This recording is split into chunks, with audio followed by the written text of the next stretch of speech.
Hello my dear students. तो आज हम सीखेंगे जो वीडियो जो है नंबर पार्ट नंबर 3 में कि हम direct change into indirect speech, कि हम डायरेक्ट से इनडायरेक्ट में कैसे परिवर्तन करते हैं। केवल 3 स्टेप सीखें और आप डायरेक्ट से इनडायरेक्ट करें। केवल 3 पॉइंट जो है वो आपको सीखना है और आप डायरेक्ट से इनडायरेक्ट बनाना इजीली आप सीख जाएंगे आसानी से। तो स्टेप 3 बारी बारी से आप देखें और गौर करें कि जो स्टेप जो आपके हैं वो आपके किस प्रकार से हैं। तो स्टेप नंबर 1 जो है वो है आपका सैड तथा सैड टू को क्रमशः सैड तथा टोल्ड में बदलें। कहने का मतलब है बेटा कि सैड का केवल सैड ही रहेगा और अगर सैड टू के बाद सैड प्लस 2 लगा हुआ है तो आप सैड टू को किस में चेंज करेंगे? टोल्ड में चेंज करेंगे। ठीक है बेटा। अब जो है स्टेप नंबर 2 जो है वो है आपका दोनों वाक्यों को जोड़ने के लिए कंजक्शन दैट का प्रयोग करें। दोनों वाक्यों को जोड़ने के लिए कहने का मतलब है कि कॉमा तथा इन्वर्टेड कॉमा को हटाकर आप कंजक्शन जो है यानी कि आप उसका दैट का प्रयोग करेंगे। स्टेप नंबर 3 जो है वो है आपका रिपोर्टेड स्पीच के प्रोनाउन। जैसे ही आप घुसेंगे तो आप रिपोर्टेड स्पीच के प्रोनाउन और टेंस में परिवर्तन करेंगे। ये स्टेप नंबर 3 जो है वो आपको काफी इस पर नजर रखनी है कि जैसे ही आप रिपोर्टेड स्पीच में घुसेंगे ताला खोलकर, उसके बाद आपको प्रोनाउन और टेंस में परिवर्तन करना है। ठीक है बेटा, टेंस में परिवर्तन करेंगे। उसके बाद आइए हम चलते हैं सीधे डायरेक्ट से इनडायरेक्ट कैसे बनाते हैं, ये हम आपको इस वीडियो में बताएंगे और हम आपको करके भी दिखाएंगे कि ये डायरेक्ट से इनडायरेक्ट हम कितना आसानी से, केवल ये 3 ही स्टेप मुझे देखना है, उसी प्रकार से हम केवल चेंज करेंगे। तो आइए हम चलते हैं बिना किसी देरी के, आपको डायरेक्ट से आज हम इनडायरेक्ट सिखाने वाले हैं। तो आपको सबसे पहले क्या करना है, तो राम, उसके बाद यहां पर सैड है तो सैड का हम क्या रखते हैं बेटा? सैड ही। तो स्टेप नंबर 1 जो है सैड या सैड टू को, तो सैड का हम सैड ही रखेंगे। ठीक है, ये सैड हो गया। अब एक वाक्य आपका ये है और दूसरा वाला वाक्य आपका ये है, इन दोनों वाक्य जोड़ेंगे। स्टेप नंबर 2 कह रहा है कि दोनों वाक्यों को जोड़ने के लिए कंजक्शन दैट का प्रयोग करें, या कॉमा तथा ये इन्वर्टेड कॉमा को हटाने के लिए अगर हम इन दोनों को हटाएंगे तो हम कंजक्शन दैट लगाएंगे। ठीक है बेटा, कंजक्शन दैट यहां तक आपने कर लिया। अब रिपोर्टेड, अब स्टेप नंबर 3 जो है वो है रिपोर्टेड स्पीच के प्रोनाउन। तो जैसे हम रिपोर्टेड स्पीच में घुसे तो आपको ये प्रोनाउन मिल गया। अब ये प्रोनाउन जो है ये क्या है और ये कैसे है, तो इसका जिक्र जो है मैं आप इससे अगली वाली जो वीडियो में करूंगा वो सिर्फ आप बने रहिए। कि आई जो है वो फर्स्ट पर्सन का प्रोनाउन है, हम चेंज करेंगे रिपोर्टिंग वर्ब के सब्जेक्ट के अनुसार। सब्जेक्ट हमारा राम, तो राम के अनुसार आएगा बेटा ही का मतलब है हम कोष्टक में लिख दे रहे हैं बेटा राम। ठीक है, ही जो आया वो किसके अनुसार आया? राम के अनुसार। तो ही। अब उसके बाद हम रिपोर्टेड स्पीच के प्रोनाउन, तो प्रोनाउन को चेंज कर दिया और टेंस में परिवर्तन करेंगे। तो हमें टेंस देखना है, यहाँ पर एम, जो आपने जो वीडियो जो देखी है किस टेंस को और कौन से टेंस में चेंज करते हैं ये आप देख लेना बेटा। ये आपका सिंपल प्रेजेंट है, simple present change into simple past. कहने का मतलब इस आरएम को हम बाज में चेंज करेंगे। यहाँ पर ही एक वचन है इसीलिए क्या आएगा बेटा? वाज।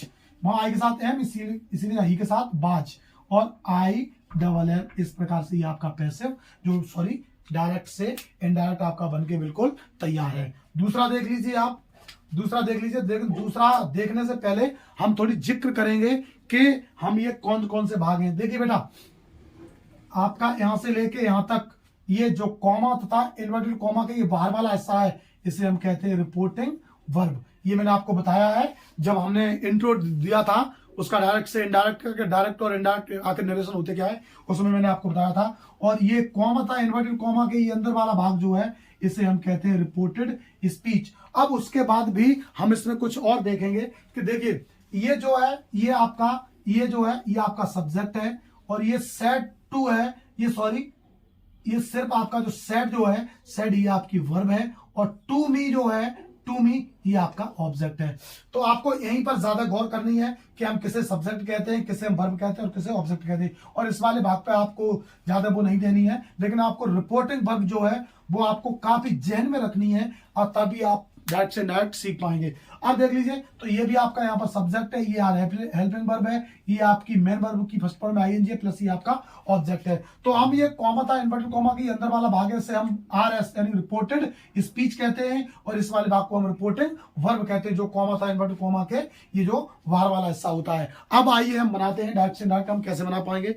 तो इधर देख लीजिए, सबसे पहले आपकी गीता, तो हम गीता लिखेंगे, और गीता के बाद यहाँ पर सेड टू है, तो सेड या सेड टू को क्रमशः हम वही ये तीन ही रूल जो है, तीन स्टेप जो है वो हम फॉलो करेंगे बस। केवल सेड या सेड टू किसमें चेंज करेंगे बेटा हम, अब यहाँ पर सेड टू है तो सेड टू को हम टोल्ड में चेंज कर देंगे, उसके बाद हम मी लगा देंगे, और मी के बाद ये कॉमा था इन्वर्टेड कॉमा, स्टेप नंबर 2 जो है वो आपका कह रहा है, यानी दोनों वाक्यों को जोड़ने के लिए कंजक्शन हम दैट लगाएंगे। उसके बाद हम देखते हैं रिपोर्टेड स्पीच के प्रोनाउन, हम प्रोनाउन चेंज करेंगे। ये यू जो है ये कौन से पर्सन का प्रोनाउन है, सेकंड का है, तो सेकंड पर्सन का जब भी प्रोनाउन है तो हम रिपोर्टिंग वर्ब के ऑब्जेक्ट, रिपोर्टिंग वर्ब का हमारा ये, और ऑब्जेक्ट क्या है मी, मी ऑब्जेक्टिव केस में है, यू ये सब्जेक्टिव केस में है, तो यहाँ पर क्या हो जाएगा मी का आई, मी का आई, मी का आई। यहाँ पर किसी लड़की का नाम होता तो यहाँ पर सी हो जाता, ठीक है बेटा। अब देखना हमें आर, यू के साथ आर लगा हुआ है, तो हम आई के साथ किसका प्रयोग करेंगे, वाच, क्योंकि प्रेजेंट कंटिन्यूअस टेंस को देखना मुझे, present continuous change into past continuous, तो present continuous change into past continuous, I के साथ वाच, उसके बाद करेंगे हम टीचिंग, टीईएस ये था टीचिंग, और उसके बाद करेंगे हम मी। ये मी जो है वो कौन से पर्सन का है, फर्स्ट पर्सन का अगर प्रोनाउन है तो हम उसे चेंज करेंगे बेटा ये गीता के अनुसार। गीता का मतलब होता है बेटा सी, और सी का ये आई का ऑब्जेक्टिव केस मी है, तो सी का ऑब्जेक्टिव केस लगेगा बेटा HER, हर। इस प्रकार से आपका ये डायरेक्ट से इनडायरेक्ट जो है ये आपका इनडायरेक्ट बन के तैयार हुआ। कैसी लगी अगर हमारी वीडियो, अगर वीडियो पसंद आ रही हो तो प्लीज हमारी वीडियो कर दें लाइक, और अगर आप हमारे चैनल पर नए हो तो प्लीज हमारे DS इंग्लिश क्लासेस 25 को अभी सब्सक्राइब कर लें, जिससे, और आप घंटी वाला बटन दबाना ना भूलें, जिससे हमारी हर वीडियो की जो लेटेस्ट नोटिफिकेशन है वो आपके पास सबसे पहले पहुंचे। और ये आपको कैसे, ये मी जो था ये कैसे चेंज हुआ है, अगर ये आपको देखनी है तो वीडियो जो है वो आप पार्ट नंबर आप 4 देखें। आगे वाली वीडियो में मैं आपको बताऊंगा कि ये किस प्रकार से कैसे चेंज होता है, और आप देख लीजिए ये हम डायरेक्ट से इनडायरेक्ट ऐसे ही चेंज करते हैं। आप देखिए कि हम डायरेक्ट से इनडायरेक्ट कितनी आसानी से हम जो है वो चेंज कर पा रहे हैं। बहुत ही केवल 3 जो स्टेप हैं वो आपने सीखे, और आप डायरेक्ट से इनडायरेक्ट फटाफट बना रहे हैं। तो देख लीजिए हमारा एक और ये डायरेक्ट है, आपको ही सेड टू मी, तो ही का ही, सेड या सेड टू किसमें चेंज करते हैं बेटा, टोल्ड, टोल्ड के बाद किसमें करेंगे हम मी, दोनों वाक्यों को जोड़ने के लिए कंजक्शन हम दैट लगाएंगे। उसके बाद रिपोर्टेड स्पीच के प्रोनाउन, प्रोनाउन आपका इसमें है नहीं, नाउन है, और अगर किसी का नाम हो तो आपको चेंज नहीं करना होता है। यहाँ पर अगर किसी का नाम है तो हम चेंज नहीं करेंगे। ये राधा जो है तो हम राधा में कोई परिवर्तन नहीं करेंगे, राधा। अब हम देखेंगे प्रोनाउन और टेंस में, पता टेंस में जरूर परिवर्तन करेंगे।